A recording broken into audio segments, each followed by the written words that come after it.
Okay, thanks for coming to the second lecture in the Sliver lecture series tonight. We have Rene Daalder with us from Los Angeles. He's originally Dutch, but has lived most of his life in LA. And he's been at the school for 2 days on reviews, and yesterday described his sort of presentation as a ramble, which I think is a good analogy for his career as well.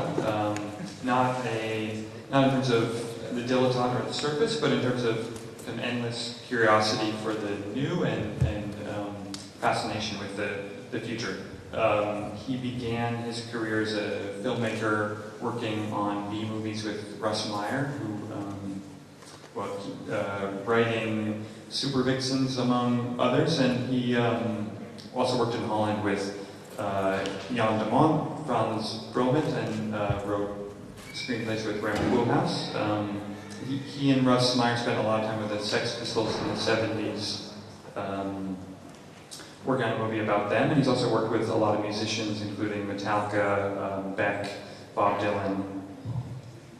So there's that. He's also been an early adopter of special effects, the topic of the series here, and also virtual reality. So he filmed early special effects sequences for RoboCop, Lawnmower Man, The X-Files, among others. And he made a film called Centipede, which was the first virtual reality film shown on European TV.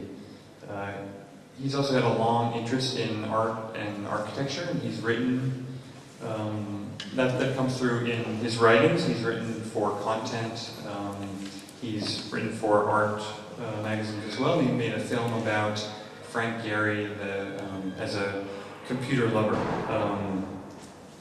So he's here in Vienna at the Angewandte for a project called spacecollective.org, which is a collection of online time capsules, and it began with Timothy Leary, but has involved a series of schools, including the Angewandte, but also Columbia, UCLA, and SCI-Arc in Los Angeles. So we're happy to have him here, and please welcome Rene Daalder.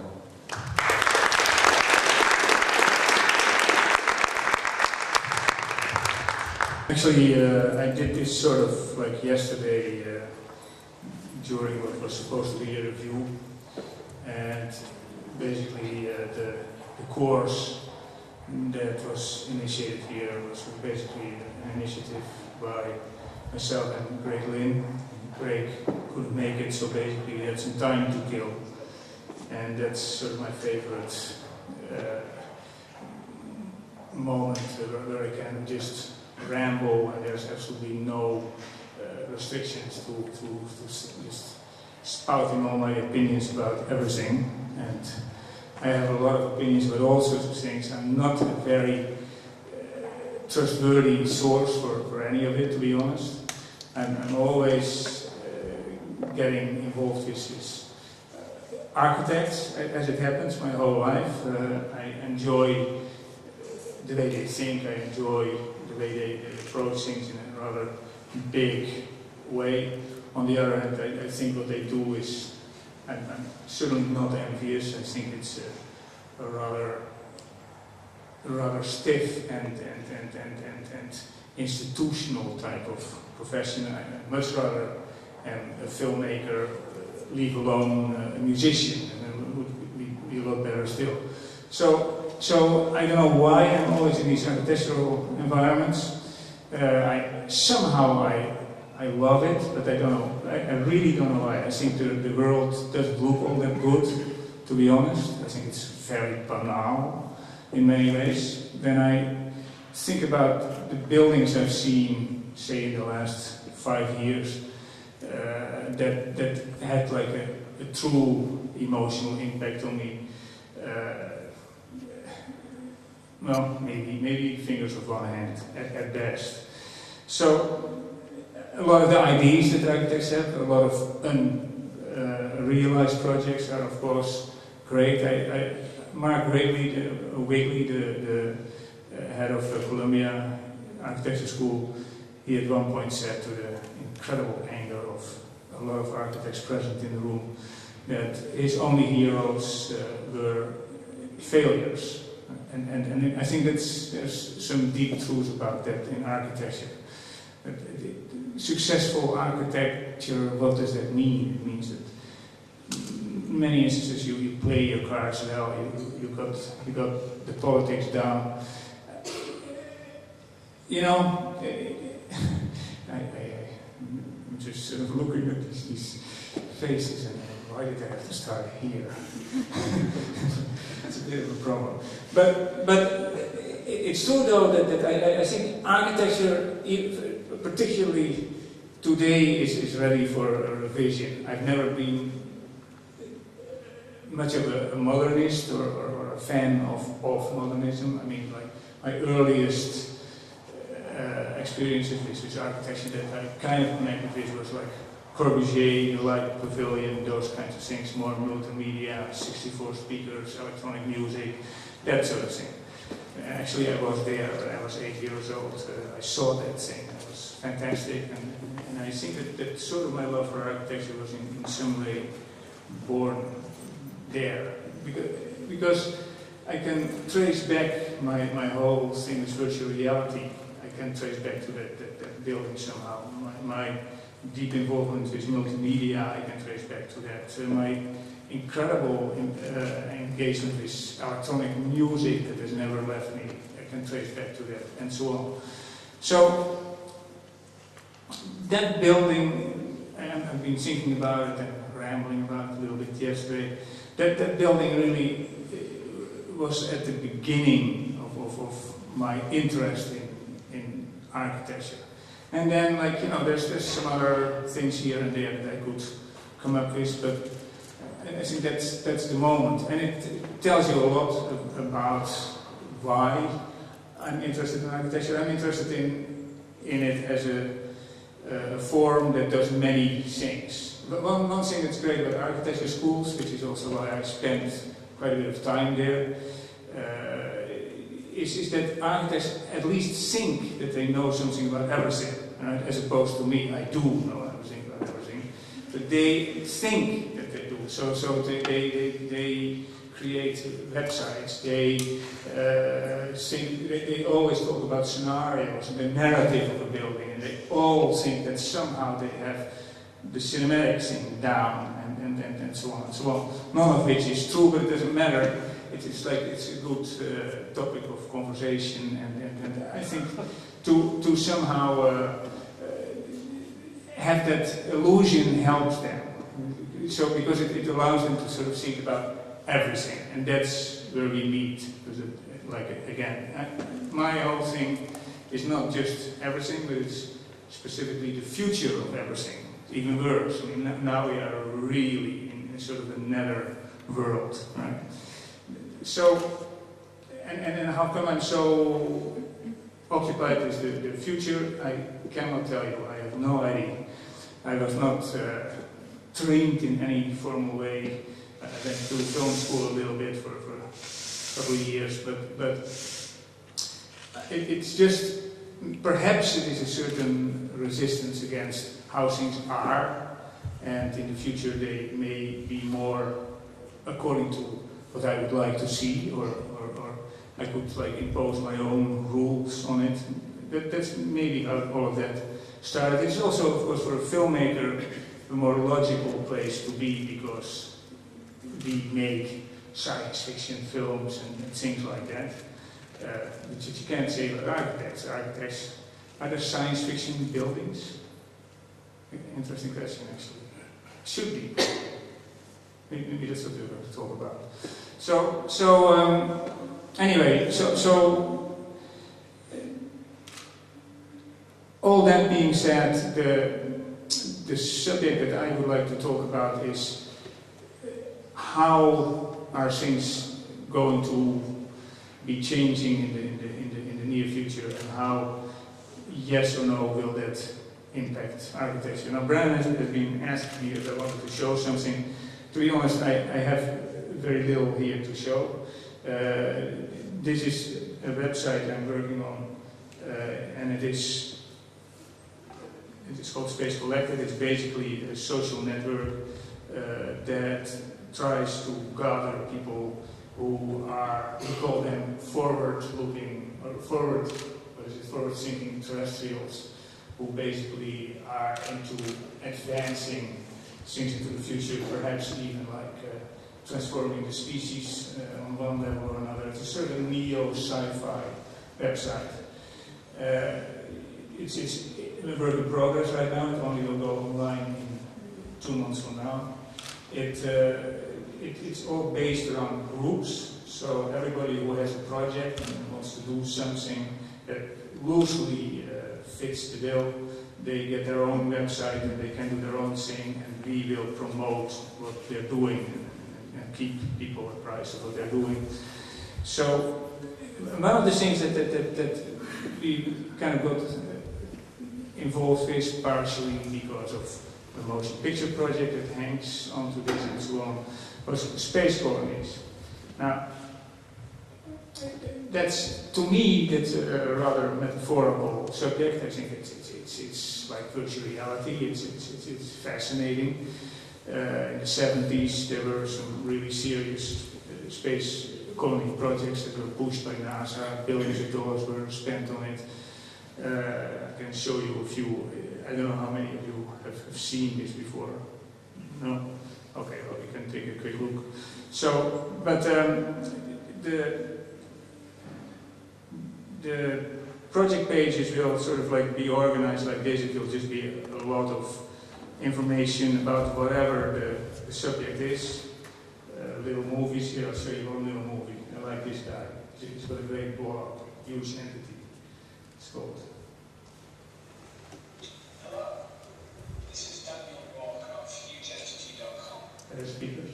And I'm here to deny some things. I deny Aphrodite, I deny Hermes, Krishna, Marduk, Odin, Venus, Apollo, Thor, Brahma, Dionysus, El, Ganesha, Shiva, Zeus, Santa Claus. And I deny God, I deny the Holy Spirit, its existence, and the very strange idea of it.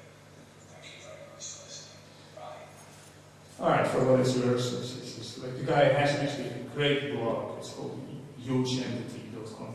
Now, since we have no speakers, it's going to be tough for me to show some of the movies. Yeah, okay, just maybe you do that and just keep it random. So, alright, so the space colony thing that just came up, and I talked about it with some of my architect friends, and all of a sudden the idea was born, wow, why don't we do space colony projects?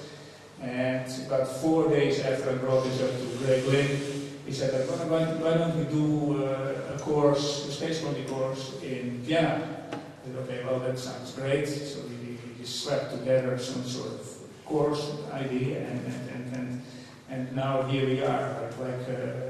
Some really fantastic things have been made in the last, whatever it is, 3-4 weeks, and they will no doubt get better yet. And then UCLA in Los Angeles, the same thing. Oh wow, let's do a space colony course. And there was the Design Media Art School, where they're dealing more with lifestyles and to some extent with architecture. And then SciArc, let's do a science fiction class about space colonies, which I'm actually going to give this summer at the workshop.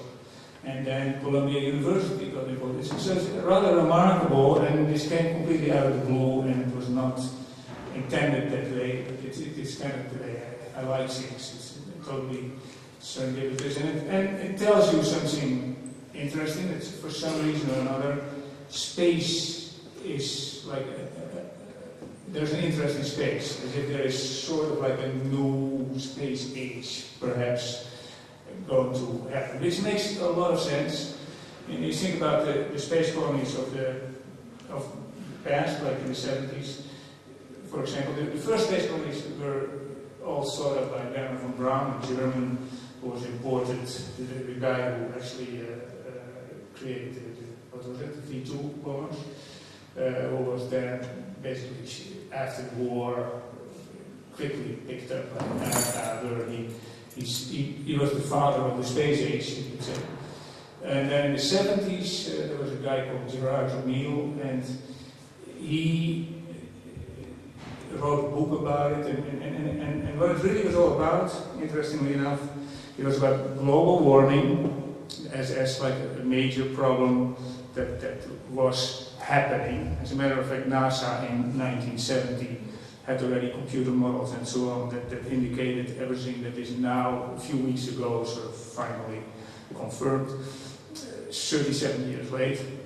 Then there was, of course, population, and finally there was the atomic bomb as a problem, or in general, the nuclear threat, if you wish.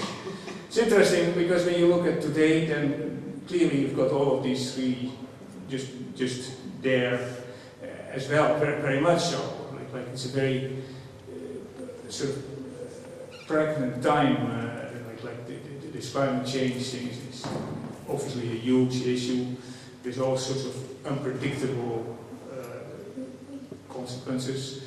The nuclear issue is certainly threatening to become some runaway kind of issue in a more of a renegade way than it used to be, but that makes it perhaps even scarier. And overpopulation, well, that just doesn't go away, does it? So there's actually an analogy between that time and this time, and it goes a little further because that time was sort of like the end of the 60s, but it was still the 60s in a way, and this time has a lot in common with that. In America in particular, obviously Iraq is not Vietnam, but nevertheless, these types of circumstances like tend to bring out the same reactions in people. So that may be one of the reasons that the space colony thing all of a sudden was considered so interesting by people who then proposed to do these courses.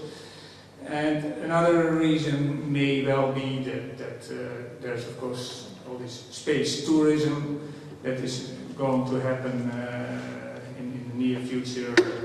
Richard Brance's Virgin Galactic, there's Singapore Spaceport, there's a spaceport in America, there's in 2014 there's going to be a space settlement on the moon, which will be permanent.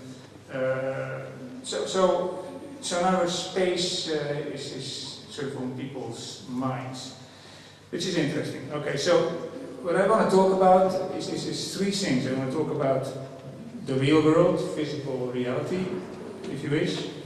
I want to talk about space colonies, and I want to talk about virtual reality. So these are three independent spaces that somehow reflect on each other.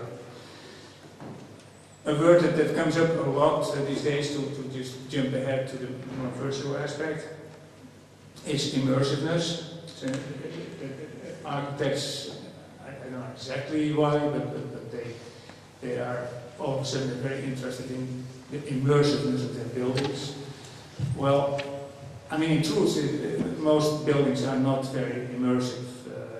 In truth, again, a lot of buildings are really fairly banal. I mean, there's an entrance, there's a hallway, there's corridors, there's escalators, there's bathrooms, there's whatever. But I mean, you know, like when you come right down to it, other than a church, which is huge, that has an experiential effect on you.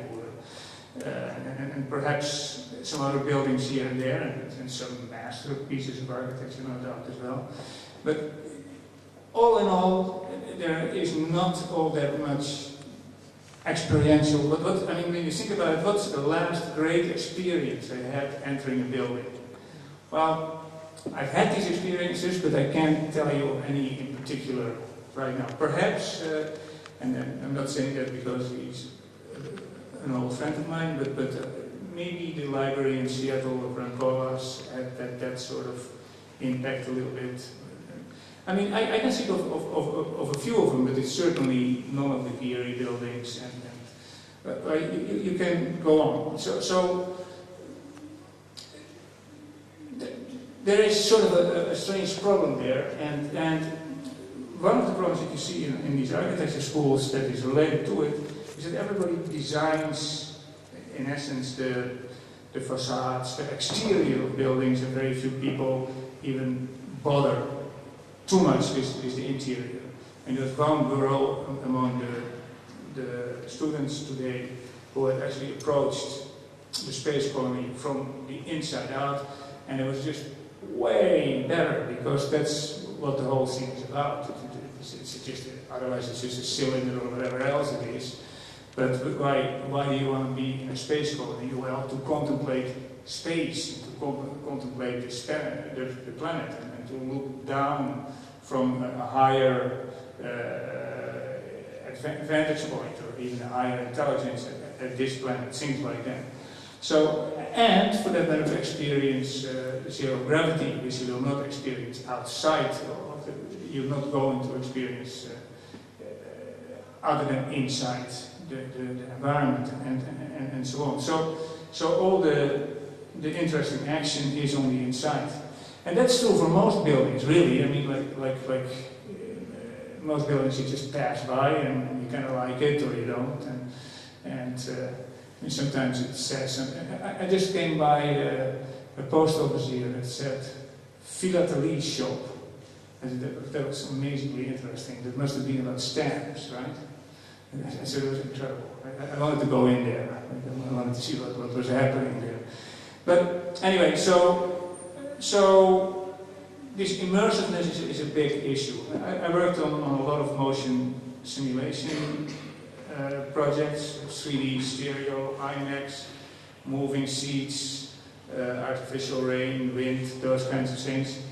Yeah, it's kind of immersive, kind of fun, but that still doesn't really get you there. I mean, so frankly, I almost prefer conversations over lectures, and because I'm always thinking, what would they consider like an immersive building, or what do they understand as being immersive to begin with?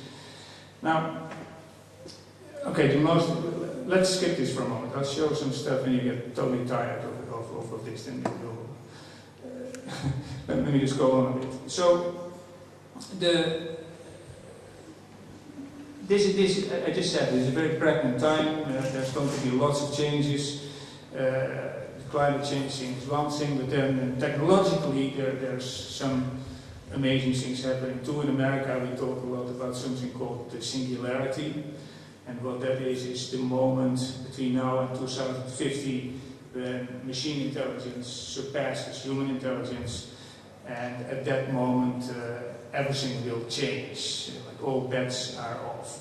So because of this intelligence explosion that will go on from there. This is all based on Moore's law. Moore's law, as you probably know, is about how every computer, circuit board, or whatever, doubles in power every 24 months and stays at the same essential cost. So that a lot of people have become very, very rich by banking on Moore's law in the last 10, 15 years, and it has come true in an amazing way. All right, so this exponential growth, exponential development will ultimately get us to this singularity point. That's one thing. But we can take a step back and we can say, all right, so now that's perhaps in the future. Now let's see where we are now. And as it happens, we are already in a future that is closer to that singularity idea than any of us acknowledge or realize perhaps. This is definitely the time of the internet. And the internet, it sounds banal, it sounds like it's about email, it's about Google searches, whatever, but not quite. The internet is definitely a huge revolution that is happening as we are speaking. And it is a revolution that is changing literally everything, every institution there is. For example, let's start simple, the music industry. For the last 3-4 years, the music industry has been trying to reinvent itself and to somehow figure out how to come up with a financial model and get back on their feet, which has not happened. The same is going to be happening to the movie industry. The same, very much so. The same is happening pretty much across the board. I mean, ultimately, it will. When we talk about TV, MTV now wants to be YouTube and wants to have user-generated content, literally, and prefers that far over professional content. That happens basically because the initiative is put back with the people, right? Like the stars. Take American Idol, you probably have Idols or Austrian Idols or whatever, and that TV program is more successful than the Oscars, than the Olympics, than presidential elections, even though those happen once a year and or once every 4 years in the case of presidential elections, presidential debates, I was going to say. Whereas Idols happens once a week. So how is it possible that many more people will always be looking at that program as opposed to these one-time major events?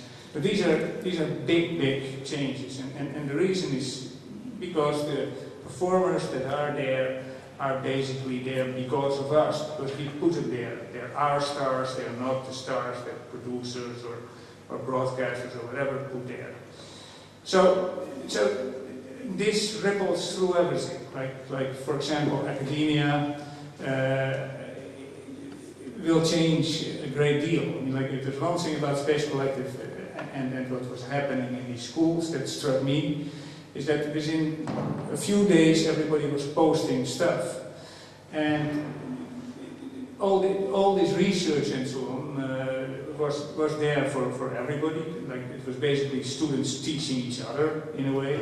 It's stuff that they had found online, obviously, and students teaching teachers, and students teaching users, if you were to be online, right? So if you put this online now. So it's a fascinating thing that when you think about, I mean, look at this institution. To me, this is like, yeah, this is an old-time institution, and it's here. It's kind of interesting. It's kind of creepy. I find personally. I don't like institutions all that much. To be honest, I'm more anarchistically inclined than bending to the will of any institution. But when we talk about academia, it is really the search engine of old. The search engine of the last few centuries is a university, where a professor takes a student by the hand, leads them into the library, goes to the shelves, picks up one book, hands it to the student and says, here's the wisdom of the ages, all right? And the student, of course, has all this added value in his hand, and it is marvelous. Well, that's over. That doesn't exist anymore. Because that wisdom, there's no question about it, is actually available online to a very, very large extent.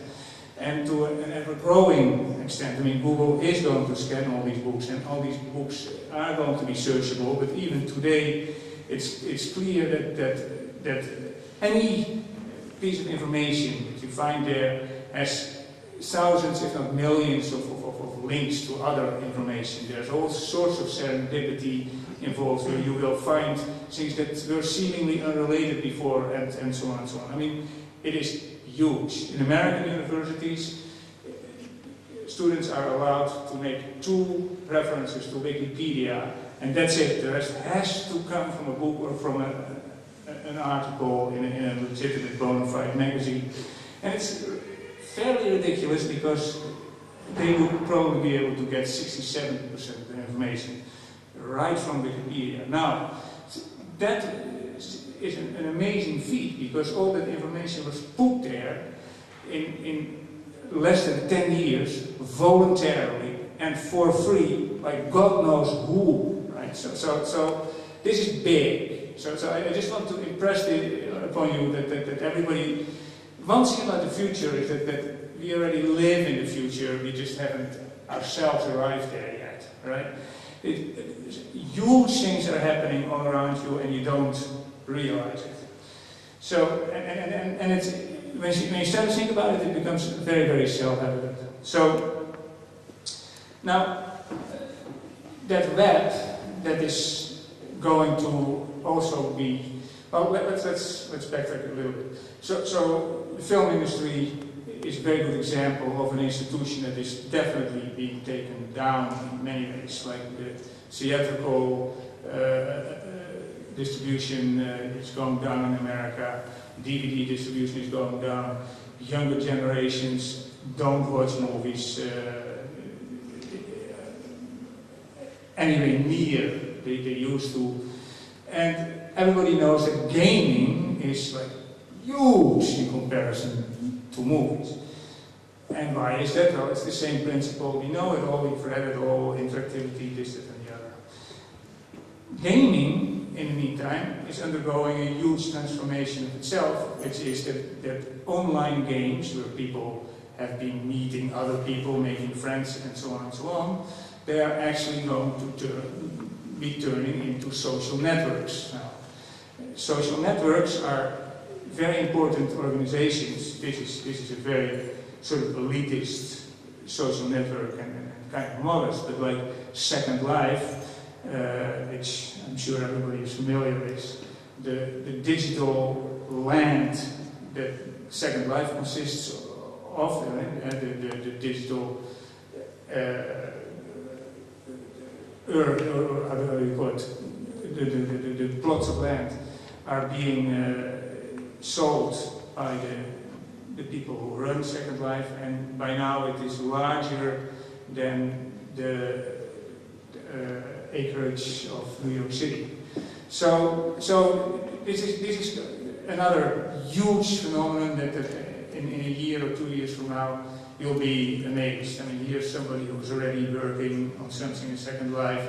A student yesterday was talking about another student at SciArc in LA who's making money building buildings in Second Life, and so it goes. So, all right, well, so what is this all about? Why am I talking about this? What does it have to do with architecture, in other words? Well, one thing about these game environments, these social networks and so on, is that they're all going to be 3D stereos, 3D in the next couple of years. Right now, 3D is making an enormous comeback in the cinema in America. There's like 3 major movies coming out this year, and in the meantime, there's TV monitors. Sanyo is making 3D monitors that are 3D without glasses, and so on. So, talking about immersiveness, there is a level of immersion that is being created on that 3D level. Now, in the internet world, we're also talking a lot about the dimensionalization of information, meaning that the web pages that we are accustomed to, the 2D flat web pages, are going to be replaced by, to a very large extent, by 3D environments. So information will also end up in a 3D context. So now, just imagine how already it is possible to have all sorts of experiences on Second Life that carry over into the physical world. For example, there's teledildonics, it's called. There's other devices that allow people to, in an electronic way, have sensory experiences. But now, like once you are in a 3D realm there as well, nice like this, it can be flooding your perception, your senses, and so on. And in a way, like there's two things that then are going to happen. Either reality gets to be less and less and less appealing because so little is happening there, right? Or it becomes the prime value, which might be possible, but that's only going to be possible if reality is way more attractive and appealing than it now is. Physical space, I should say, rather than reality. So, and it's a huge problem because a lot of people have been trying to incorporate multimedia, etc., into buildings, and frankly, I've never seen it to be successful at all. I think it reminds you of video advertising, no matter what it is. It can be great data visualization, but still. And one of the reasons is that your building is inherently three-dimensional, but your multimedia is flat, two-dimensional. So it's not an extension, it's basically just another wall that moves, right? So it doesn't quite want to work. Greg Lynn and Frank Gehry just did a casino on design for Malaysia, and I think, what was it again, Oliver? Like 100,000 LED screens or something? Something completely outrageous, totally over the top. I would have loved to see it, and I think it's sort of a great idea. But it's not going to ultimately put you in that environment. It's not going to do it. So unfortunately, like we have the exterior of a building, art, that we can look at that in many different ways. We can say like, all right, I love this eerie building there, or whatever. You know, like we have the interiors of buildings, which, in my opinion, mostly fall short and certainly don't have a big experiential effect. And now, like, we have something that is, in essence, even invisible, other than for the person who has immersed themselves in this more virtual sphere. So, what does it all mean? How can the physical world compete with that? I have no idea. I mean, I have an idea, but I have no idea how you're going to do it in an architectural way per se. And I can think of certain things that could be interesting.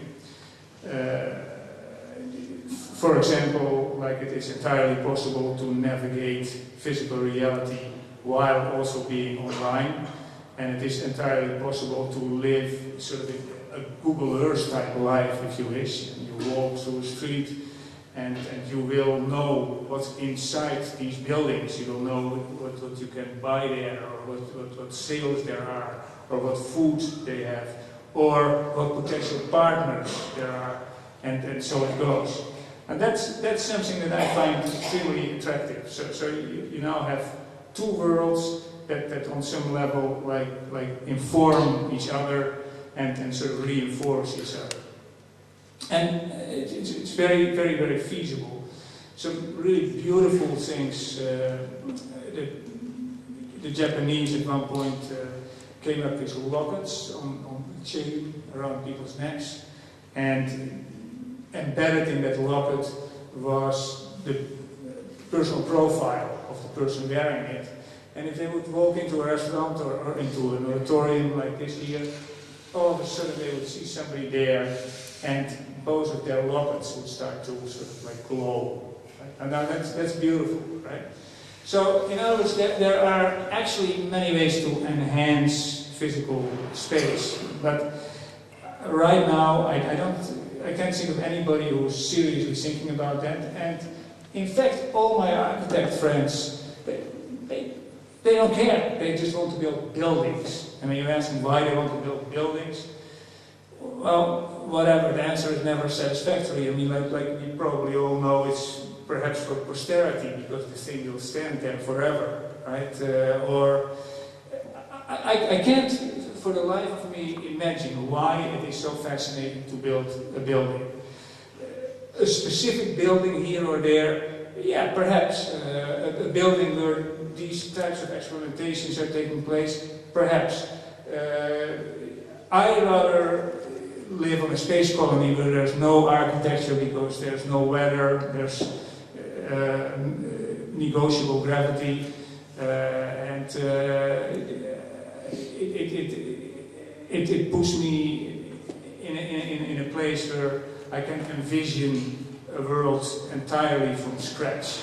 The politics to do anything here on Earth are just horrendous. I mean, like, first of all, a lot of the world has already been built. Secondly, most of these buildings will stay there. Thirdly, the clients that are going to be involved with building the rest of it are not people you really want to deal with, other than maybe a museum director here or, you know, whatever, so some of that. So it's actually not a very attractive thing to be doing at all. And not only that, it goes a lot further.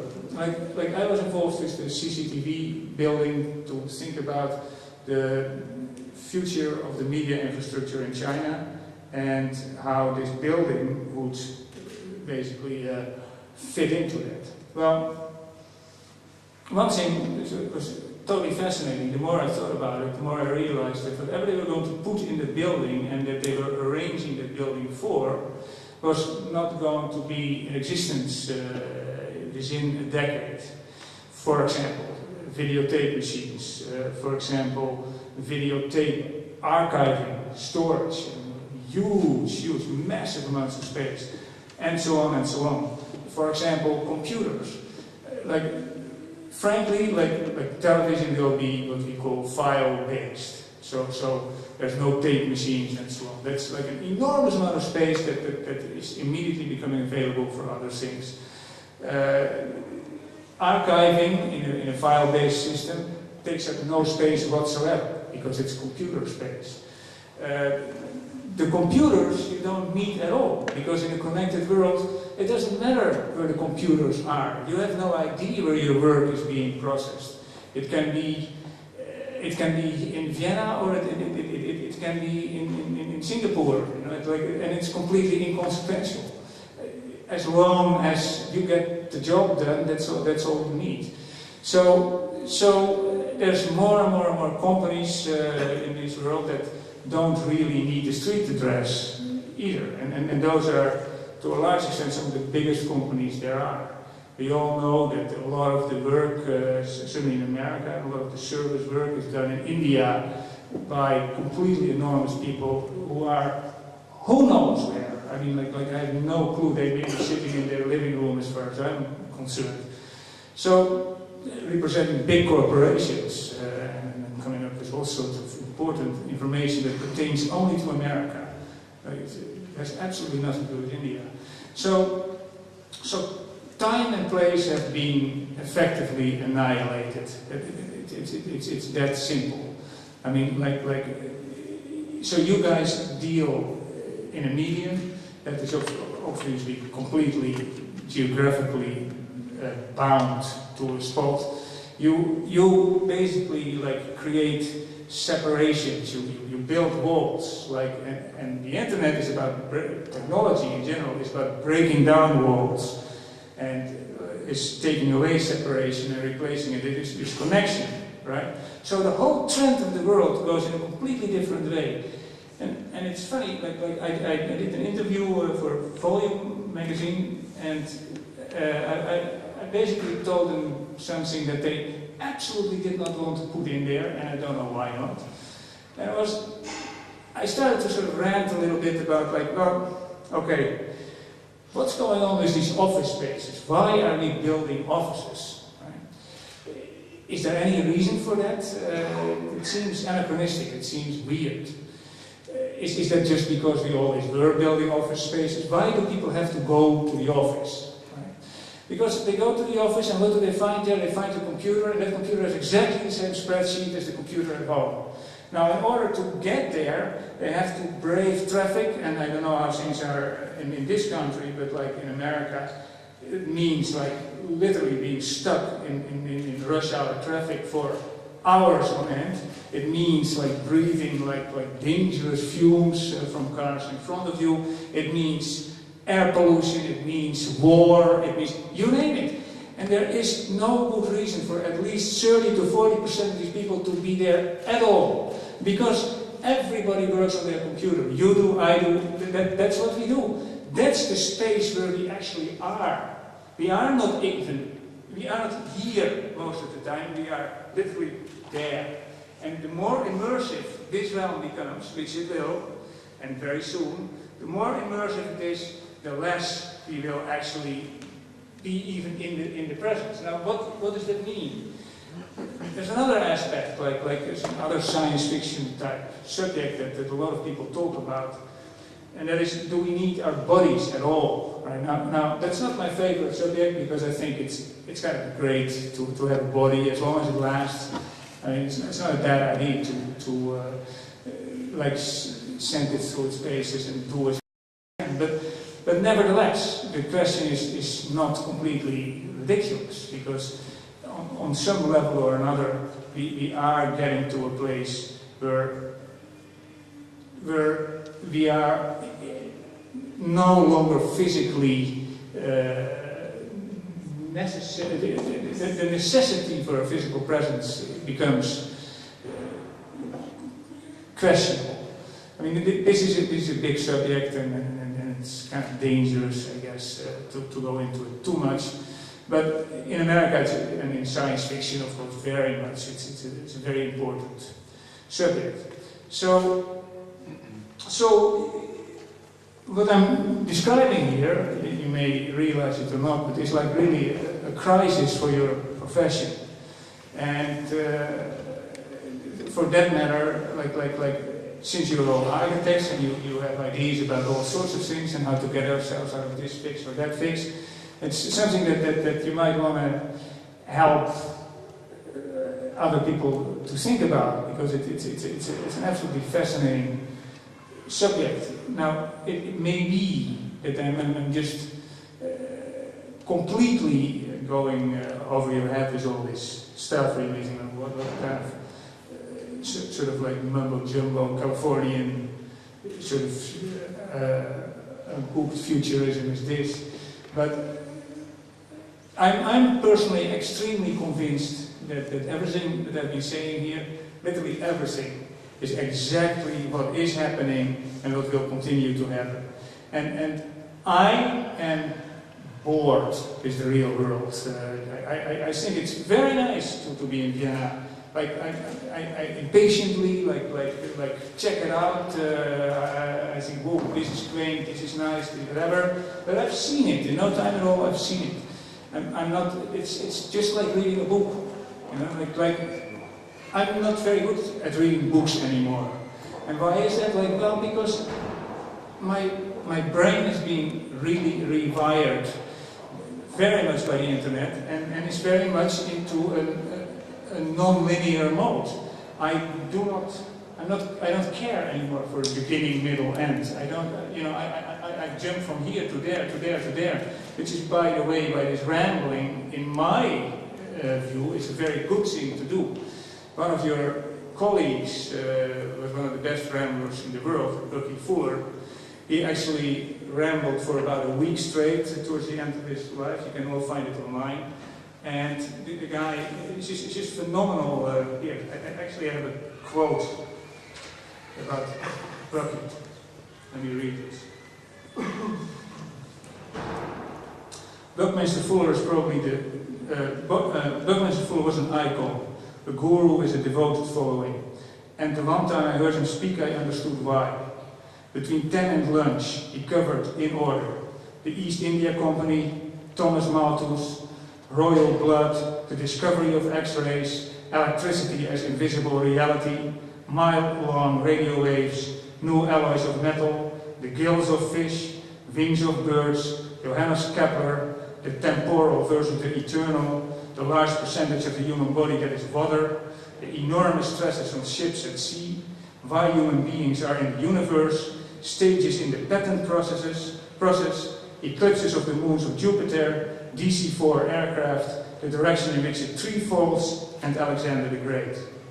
Any attempt to summarize the thought of such a man will be crude, but it is fair to say that one thing Fuller believed was that man was not living up to his potential. that only improvements in technology would allow him to do so. I think that's a very interesting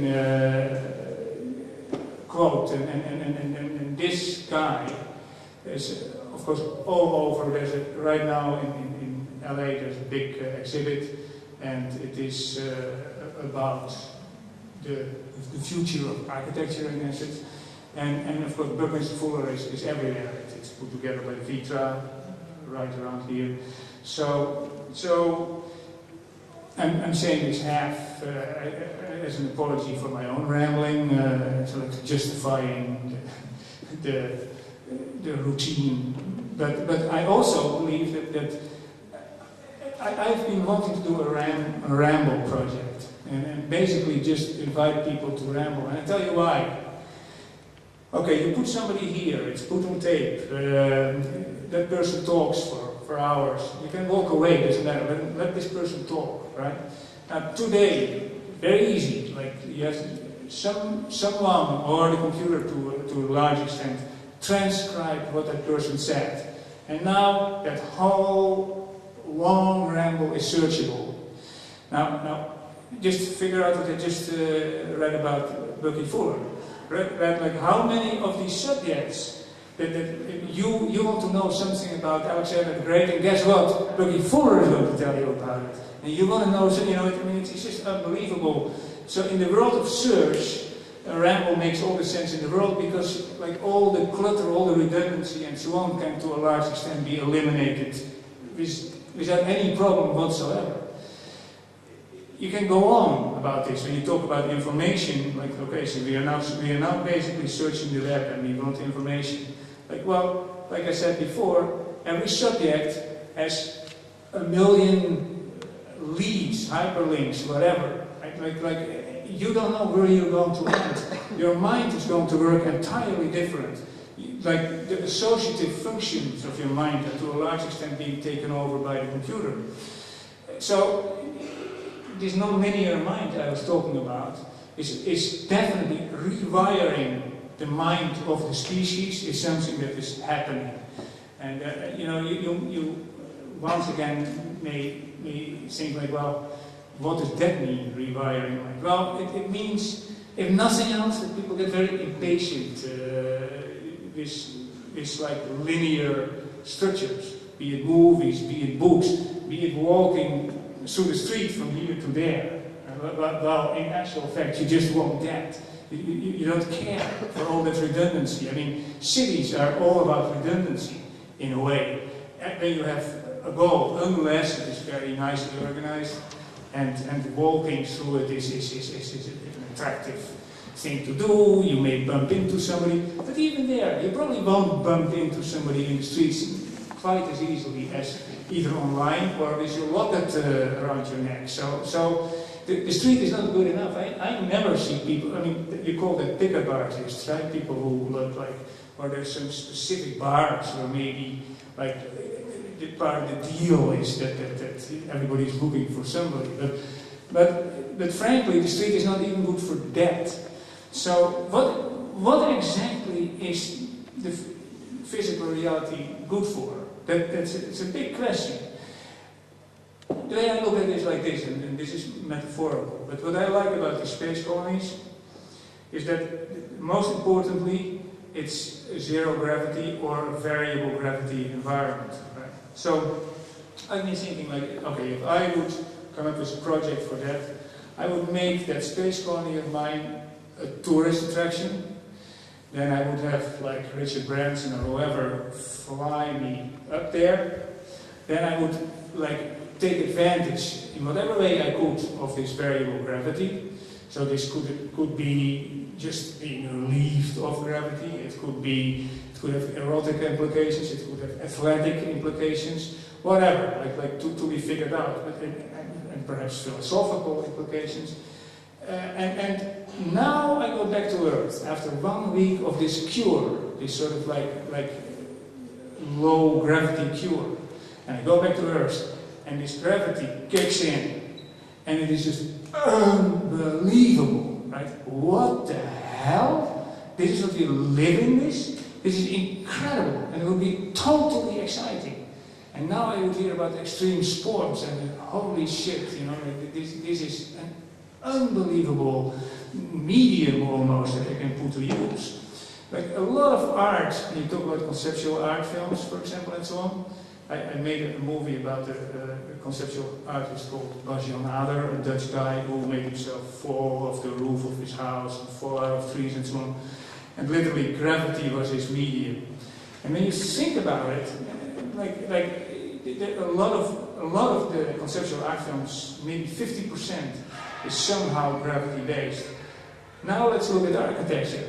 How do I look at what do I find the most interesting architecture these days? Architecture that is like, you know, like somehow by engineers is figured out, thanks to computers, by the way, how it can actually like challenge gravity and stay in balance as it is sitting there.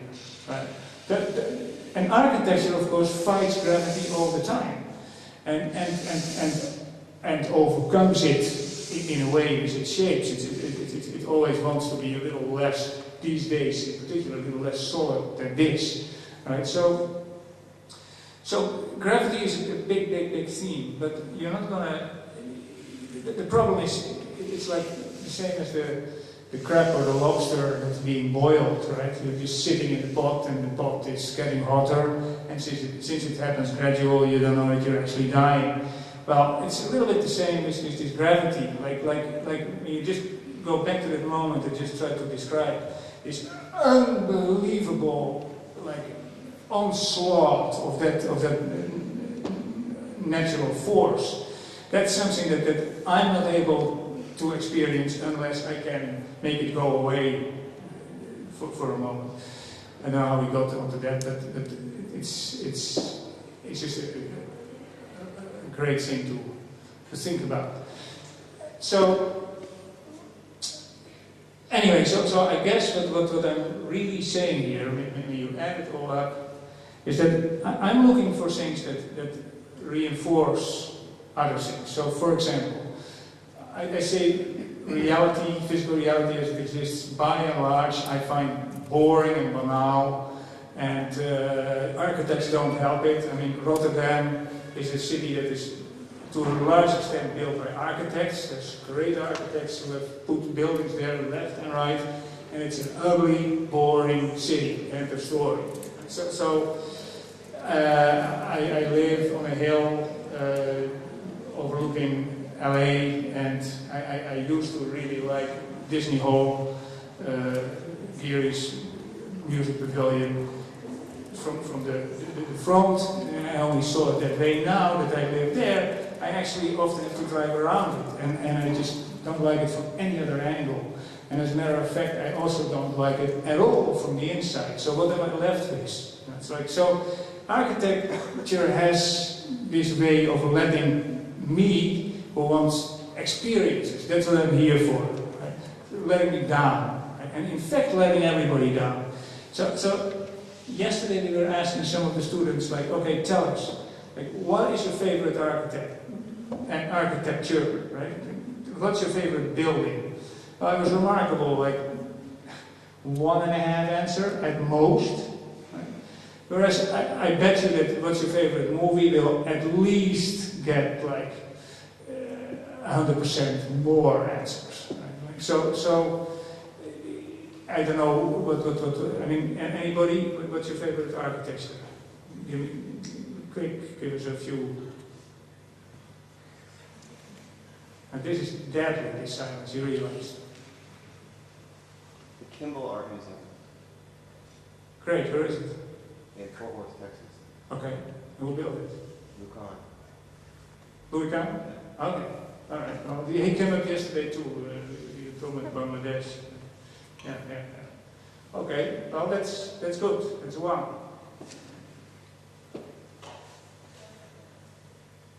So what are we doing here? When you want to become architects and there's not a single building that comes to mind, it's like a great, I don't get it. Personally, I just discovered a couple of days ago the Ice Hotel, and that's, right now that's my favorite. I mean, for one, because of Nels, but Yes, I mean, like those kinds of buildings, but that is the type of building that actually has to do with what I'm saying. That's a building that is reinforced by totally different experiences and things that are happening there, right? Correct? Okay, so good, we've got two. One that's right in my alley, one that is sort of like coming from an interesting place.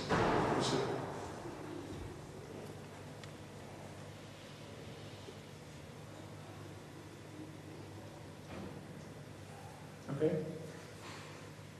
Is this weird or is this not weird? It's just me. Let's say the Institute to more about Jean Marais.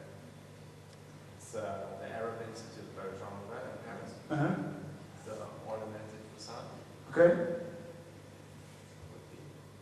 The idea of La Toilette of Corbusier. Came up yesterday too. Maybe not that one, it's Corbusier. Are you asking for a building or for an architecture? No, building. You're talking buildings, right? Alright, well, so, okay. Fine, so at least there's a few... now, let's talk about the cities. Like, what's truly a great city? I mean, I know one, and I live there. And the reason why I like it, and I've always liked it, is because it's not quite so ugly anymore. It used to be really ugly, which was great. I love that. And it used to also be sort of nothing, right? Just sprawl and what have you. And it used to be very transient and temporary, which is extremely reassuring. I mean, I love the way Vienna is sitting there for eternity. I think it's great. But nevertheless, to me, it is at best a better Disneyland. I mean, you know, I tried to, when I moved first to America, I tried to at some point go back to Holland, which is not my favorite country for all sorts of reasons, but one thing in particular was problematic for me. Like, I lived in Amsterdam, and Amsterdam was this picturesque place.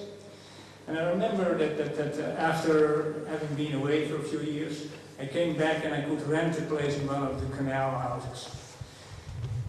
And it was nice, very comfortable, and for a moment there I said, whoa, yeah, I can hang here, this is kind of alright. And then came the next day, came the moment that I was actually standing in front of the window in that place. And there was this canal boat going through, and they were all pointing at me behind the window. And it's just like, listen, I'm not ready for this time machine, you know, no, I don't want this. It did something very wrong with my head. And it made me realize that I absolutely do not want to live in the past. So, right there, all your architecture is going to be the past, very quickly. So I, for that matter, much as I say like, okay, let's hang onto these bodies and so on, I can very well imagine that a state of being that's mind only could potentially be way more exciting than schlepping around in this gravity-bound shell. So, okay, well, now you've heard it, these are all my problems with the world. And yet, these are also all the solutions that somehow will make this a more exciting time. I mean, like, I'm on a daily basis, I'm very excited, don't get me wrong. I mean, I'm certainly not down on life, but I am down on having to maneuver through this fairly messy world that we have screwed up. I mean, let's be completely honest. I mean, like in many ways. Here's the thing about humanity that I find fascinating.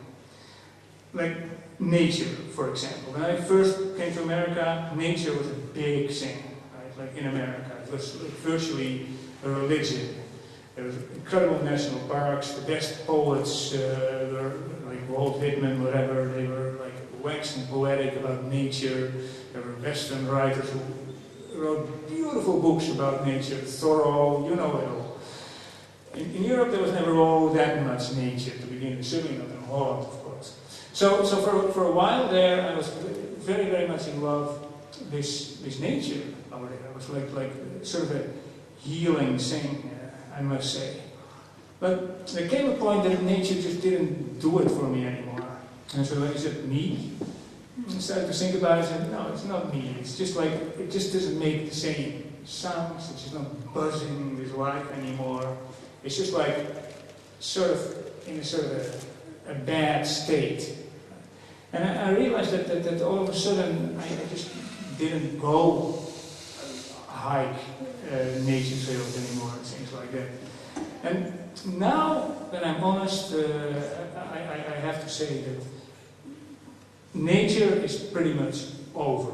I mean, like I think the end of nature we've pretty much reached that. I mean, first of all, as is right now, but secondly, when you now add to it like the climate change we talked about before and so on, it's over unless we help it along. And there's been, like 15 years ago, they've come up with heat-resistant pine trees and whatever. I mean, here's the amazing thing. We can actually help nature along. And we will. That's exactly what we will be doing. One of the biggest resolutions, all this stuff about the internet is nothing next to this, is obviously bioengineering. That is like a massive transformation that is also going to take place and is also already taking place to a very large extent. We find it creepy to like screw around with food supply, this, that, and the other. But all of that will happen to some extent. It's basically just a variation of what we've been doing all along. I mean, the cows that we look at didn't exist like that in the wild. The Dutch in the 16th century or whenever it was, they went completely crazy about like tulips that were bred in a certain way by man. As a matter of fact, capitalism was partially born out of that. Like stocks and bonds, future trading and so on, came out of the Dutch tulip craze. Which was, I think it was the 17th century, and what happened was that tulip bulbs were all of a sudden way more valuable than money or anything else, really, gold, really, for that matter. And there were not enough bulbs, so people bought basically bonds or futures that entitled them to the next harvest of bulbs, etc., until it all fell apart, they all went bankrupt and whatever. But many people got into trouble. Now, in other words, like artificial nature is not exactly a new thing, and I think that as a designer, there's a great place to be, like to actually help redesign nature. That's by and large, completely. That's what I again think that this space colony could very much. In my space colony would be about that. We don't take nature up there, we take redesigned nature up there. We show the terrestrial people like, wow, look, we've got some alternative ways of creating a new biology. And the fact of the matter is that it's not just like some fancy idea. To a large extent, it's going to be necessary for practical purposes. Now, you can do a bad job. You can obviously grow trees that are extremely functional, that look terrible, right?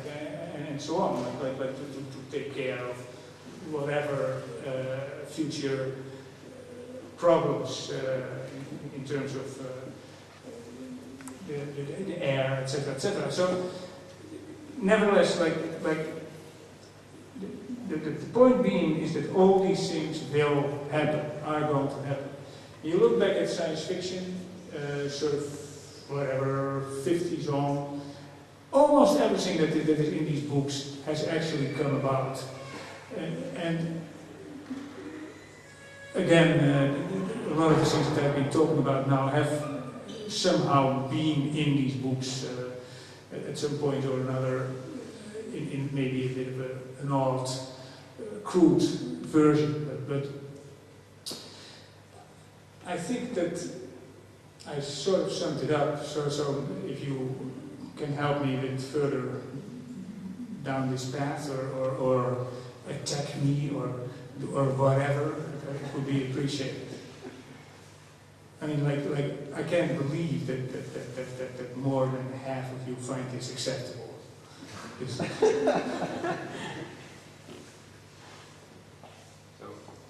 questions then?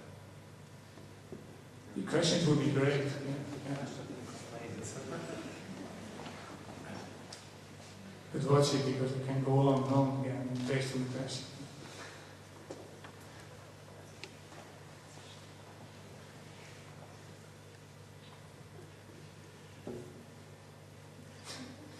Okay, should we just go on with the buildings? Any other? Sorry, this week. Can you name us your favorite movie? You're a filmmaker, right? Yeah. Well, I can certainly. It's kind of boring, but I can tell you what the most important movie for me was. And I'm almost apologetic about it. Was 8.5. It's probably the only movie I saw 9 times. Okay, it's very typical of this, right? But there it is. And it's like saying Corbusier, you know. It's like, yeah, it's typical, but nevertheless, there it is. So, and then from there on, I can certainly go on. Tell you what's my favorite recent movie?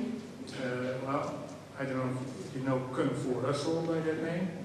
I love that movie. I love Sin City. I love The Incredibles. The Incredibles is perhaps one of my favorite movies in quite some time. Because it showed that computer animation, which is only now halfway to where it will be in the near future, but that already, like, you should not go to action movies that have live action actors. It makes no sense. As a matter of fact, there again, it's the gravity issue. Nowadays, these actors are hanging in midair and then they jump and whatever. It's just absurd. Actually, talking about gravity, talking about movies, 50% of all Hollywood blockbusters are computer generated. Right? So it's 50% live action at most, and 50% is computer animated. Now let's talk about the stars. Like we talked yesterday about Lord of the Rings. Right. Who's the star of Lord of the Rings? Well, I mean, I don't think anybody would disagree that is Gollum, right? And the computer animated character in the film. But 50% of all these movies is already computer animated. And the problem is that it has another aspect as live action. I can't stand them anymore because, perhaps it's because I know too much, but I don't think so. Because one is gravity bound, the live action, and the other is not. Right? Well, and the two don't mesh. Like you can say, okay, well, it's photorealistic, it's this, that, or the other. You can do that, but in actual fact, there's a distinct difference. So that I think, if you look at it 3 years from now, all that stuff, you was like, what was that all about? Particularly when your characters must be fully anthropomorphic and photoreal. Computers will certainly be able to do that. And also Brad Pitt and Angelina Jolie are not interactive. I mean, which is a problem. I mean, you can say that's a joke. It's a serious problem. We don't want our stars to not be interactive, right? Like we want to at least see them have an afterlife, which is, by the way, the wrong way of putting it. I started this, and you still don't know what it is, but whatever. Like you can go online in 2 months from now and you can see it all. But I started this because I was working with some some internet designers, and they had a lot of success with a design site called newstoday.com, and there were basically like millions of people visiting that site. And it just seemed so weird to as a filmmaker, to make a movie, which is what every filmmaker, whatever the budget is they're working in, they make a movie, costs $100,000 or $100 million, makes no difference. And the thing is done, they say, ooh, my my movie is finished. Now we're going to show it to the audience. My God, will they like it? We have no clue, right? So what are we going to do? Well, we're going to first of all go down on our knees and we're going to beg them, please come see this movie, right? And not only that, we're going to spend 70% of the total budget of that movie on advertising to get them, because otherwise we are completely in trouble, and we're telling them, if you don't show up, we are bankrupt. Right? Now that's no model, that's absurd, right? Whereas to reach millions of people online is actually fairly easy. So why don't you first create the audience and then make a movie for that audience? So in essence, what's happening is that movies already have become secondary. So first, in this case, first there is the online presence, and then you build towards that release, and then you make the movie. That's one thing. Then I also, by the way, cut the damn thing up before it even comes out and show it in episodes on this, like every week another episode. But more importantly, I'm working on another project which is based on the music of the Beatles, and we have the rights to 40 Beatles songs. You would think that's a big deal, it would be easy to get that movie made. Well, it was not so easy at all. And frankly, for all sorts of reasons. But what happened is that the Nintendo came out with the Wii controller, the Wii console. And basically, just one simple pitch made all the difference. How about a Beatles Wii game? And there you have it again. So the whole thing starts with a console game, then it becomes an online game, then, because that's part of the whole experience, it becomes a dating site, and then you will also get a movie. Right? That's it. In that order of importance. So that is already happening. There is no way. I mean, sure, you want me to come down on movies here a little bit, being a filmmaker. Okay, let's make it be fair. I live on that hill that I just described, and there's all these Victorian houses there from 1880, 1890. They're the oldest houses pretty much in LA. They're in perfect shape.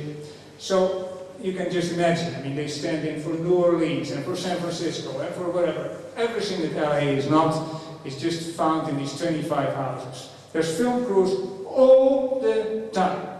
All the time. And it is incredibly irritating. They have massive amounts of trucks sitting there, massive amounts of cable, massive amounts of electricians. It is completely ridiculous. And why? Well, because they want to dolly along these actors who walk through the street and then into the front door, and then they want to cut to the other side and then inside the house. Ah, now the person comes through the door. Look at that, isn't that amazing? Relight, this and that, lunch. Okay, now company move. We have to be on the next corner. But wait, we're not there at all yet, right? Where does the money come from for these movies? Well, a lot of movies are paid for by co-production deals. So now what we're going to do is we're going to go to Budapest to shoot like a corner of Paris, because Hungary puts in so much money. The day after tomorrow, I'm going to Macedonia. Why am I going to Macedonia? Because Macedonia wants to put up a lot of money for my movie. Now, it's a computer animated movie, so it's kind of okay, as long as I don't have to fly back and forth too often, because that would be a horrendous waste of my time. But let's say that we can do this virtually to some extent. So Prague, I mean, Prague is full of film crews. What do these people do there?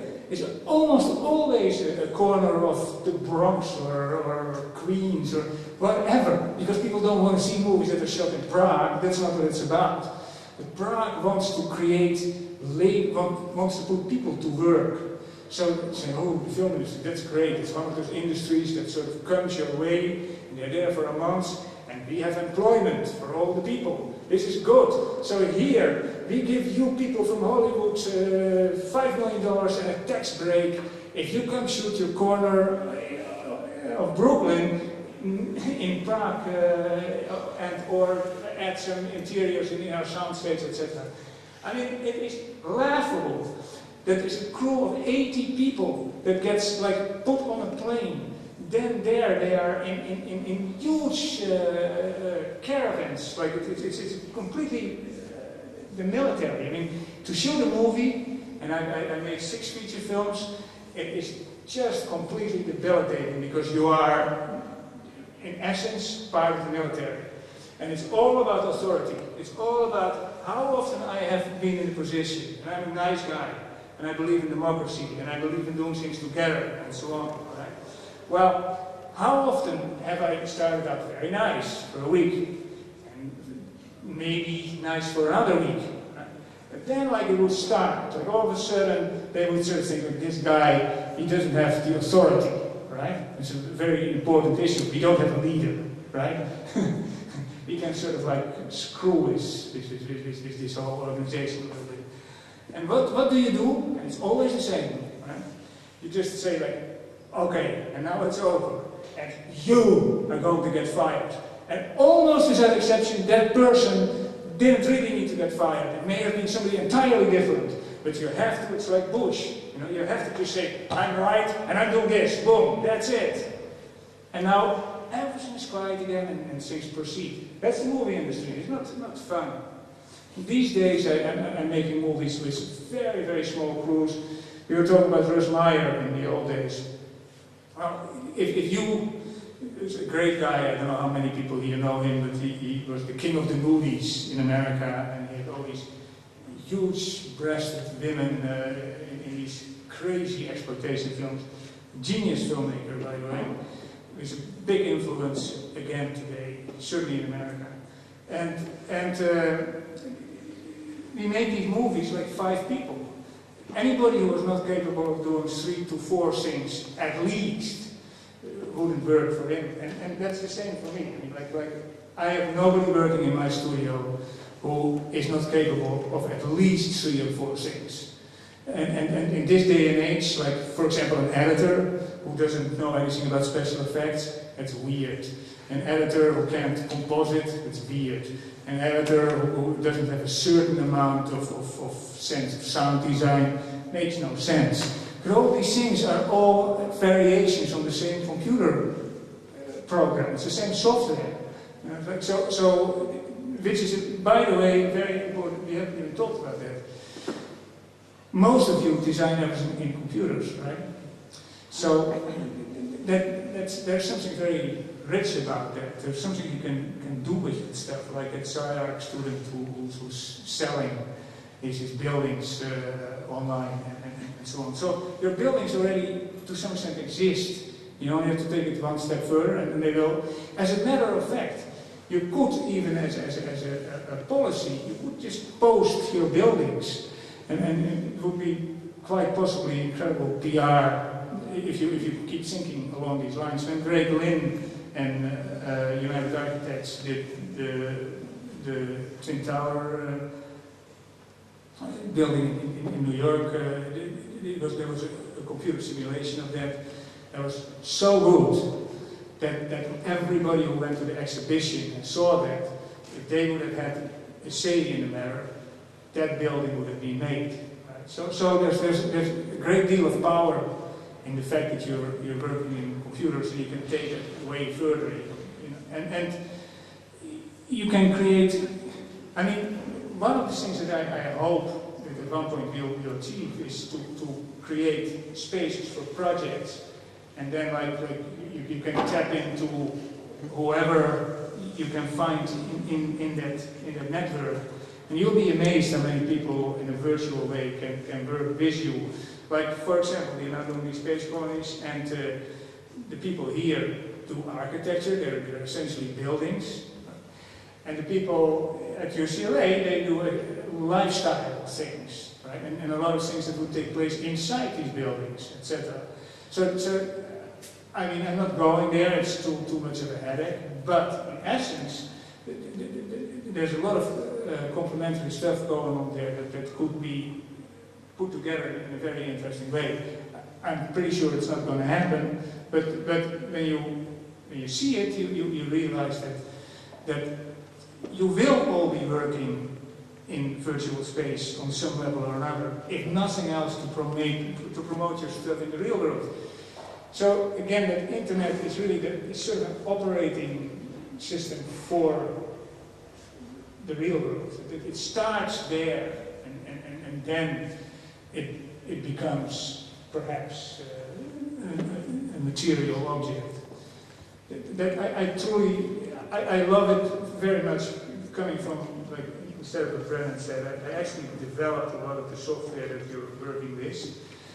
So it's not, I'm not an early adopter so much, but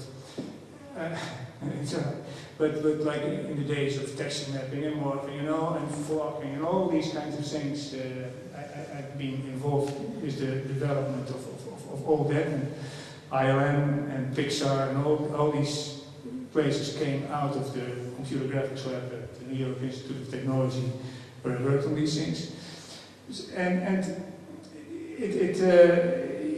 have a big vested interest in computer technology, period.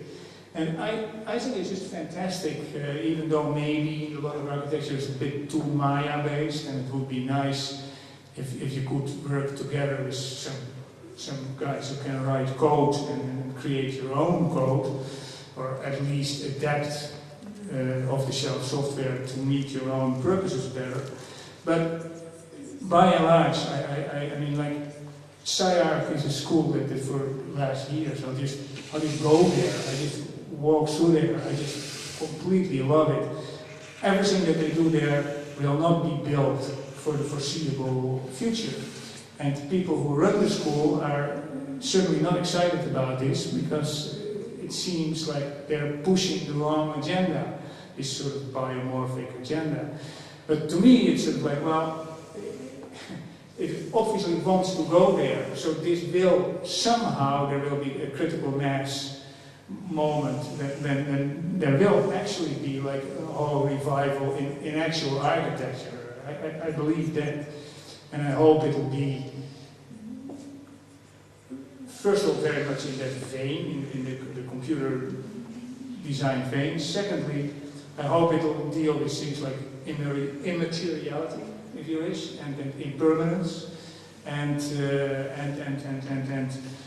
certainly be much more intelligent than any. I mean, intelligent buildings that they don't exist yet, but they certainly could exist. And there again, like, one of the best things that may happen in your lifetime is that climate change, to be precise, because like all of a sudden buildings have to adapt to all sorts of different circumstances. There's all sorts of different conditions, and frankly, like you can play a huge role in adapting the whole goddamn world for that condition. It's very interesting, and there again, what will you come across again and again and again? Obviously, computer technology. So you'll be married to computers from here on out. That's for sure. But there will be amazing opportunities, and if there's one thing I like about this time, it is that sense of crisis. It is the sense that maybe here it doesn't feel so apocalyptic, but like, for example, well, America has more of these tendencies, I guess. But the apocalypse is always incredibly sexy in a way, and like because it gives you all sorts of opportunities. The status quo will crumble. Right? That's what you want. And so like take politics. Do you really think that democracy, as it currently exists, works? I mean, do you really think that we all go to vote once a year for one guy who then stays in office for 4 years with a bunch of his cronies? And do you feel represented by that? It makes no sense. I mean, like 8 years of Bush makes very, very, very clear that nobody is represented who voted for the son of a bitch himself, even, right? So it's not. It makes no sense, because you have your computer here, right? The issues can be presented on your computer. You can vote right there and then, right? Like this is a voting booth, voting machine. That's what are we talking about? And believe me, this too is going to happen, and it will happen way before you think. I mean, nobody could have, in any way, shape, or form, predicted that we are where we are today. Nobody could have predicted the internet. Nobody could have predicted Wikipedia. Nobody could have predicted YouTube. Nobody could have predicted Second Life. Oh, I did that. But you know, like when you add it all up, it's like one thing after another is happening in your lifetime, this year and next year and so on. That all of a sudden, boom, is there and it takes over and it rules, and you've already accepted it. You just move on to the next thing. You don't even take the time to say, no, wait a second. Now, this is big time. So if there's anything I hope to accomplish here, is to just show that one way of looking at all these things is like, okay, this happens. Now, when you extrapolate that into the future, you actually like may sort of get an intuition for what will happen next. So it's really a matter of extrapolation and seeing the writing on the wall and seeing the forest for the trees. That's about it. And that's about all I have to say, by the way. This is why I make a terrible teacher, because I told you everything I know right now. You got it. Okay.